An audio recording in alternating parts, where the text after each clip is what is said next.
There was a certain man of Ramathaim Zophim, of the hill country of Ephraim, whose name was Elkanah, the son of Jeroham, son of Elihu, son of Tohu, son of Zuph, an Ephrathite. He had 2 wives. The name of the one was Hannah, and the name of the other, Peninnah. And Peninnah had children, but Hannah had no children.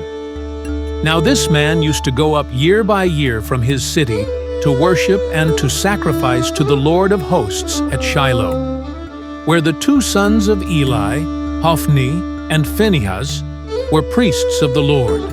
On the day when Elkanah sacrificed, he would give portions to Peninnah his wife, and to all her sons and daughters. But to Hannah he gave a double portion, because he loved her, though the Lord had closed her womb. And her rival used to provoke her grievously to irritate her, because the Lord had closed her womb. So it went on year by year. As often as she went up to the house of the Lord, she used to provoke her. Therefore Hannah wept and would not eat. And Elkanah, her husband, said to her, "Hannah, why do you weep? And why do you not eat? And why is your heart sad? Am I not more to you than 10 sons?" After they had eaten and drunk in Shiloh, Hannah rose. Now Eli the priest was sitting on the seat beside the doorpost of the temple of the Lord. She was deeply distressed and prayed to the Lord and wept bitterly.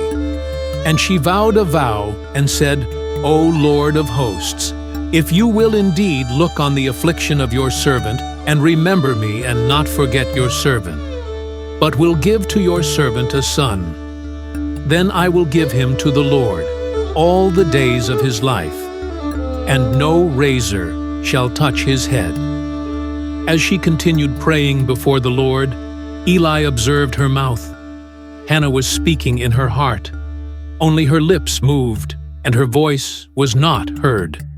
Therefore Eli took her to be a drunken woman. And Eli said to her, "How long will you go on being drunk? Put your wine away from you." But Hannah answered, "No, my lord, I am a woman troubled in spirit. I have drunk neither wine nor strong drink, but I have been pouring out my soul before the Lord.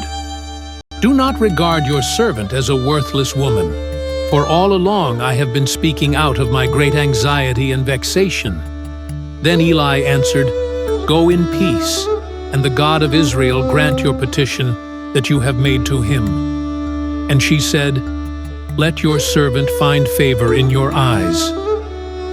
Then the woman went her way and ate, and her face was no longer sad. They rose early in the morning and worshipped before the Lord. Then they went back to their house at Ramah. And Elkanah knew Hannah his wife, and the Lord remembered her. And in due time Hannah conceived and bore a son, and she called his name Samuel, for she said, "I have asked for him from the Lord." The man Elkanah and all his house went up to offer to the Lord the yearly sacrifice and to pay his vow. But Hannah did not go up, for she said to her husband, "As soon as the child is weaned, I will bring him, so that he may appear in the presence of the Lord and dwell there forever." Elkanah her husband said to her, "Do what seems best to you. Wait until you have weaned him. Only may the Lord establish his word." So the woman remained and nursed her son until she weaned him. And when she had weaned him, she took him up with her, along with a 3-year-old bull, an ephah of flour, and a skin of wine, and she brought him to the house of the Lord at Shiloh. And the child was young. Then they slaughtered the bull, and they brought the child to Eli. And she said, "O my Lord, as you live, my Lord, I am the woman who was standing here in your presence, praying to the Lord. For this child I prayed, and the Lord has granted me my petition that I made to him.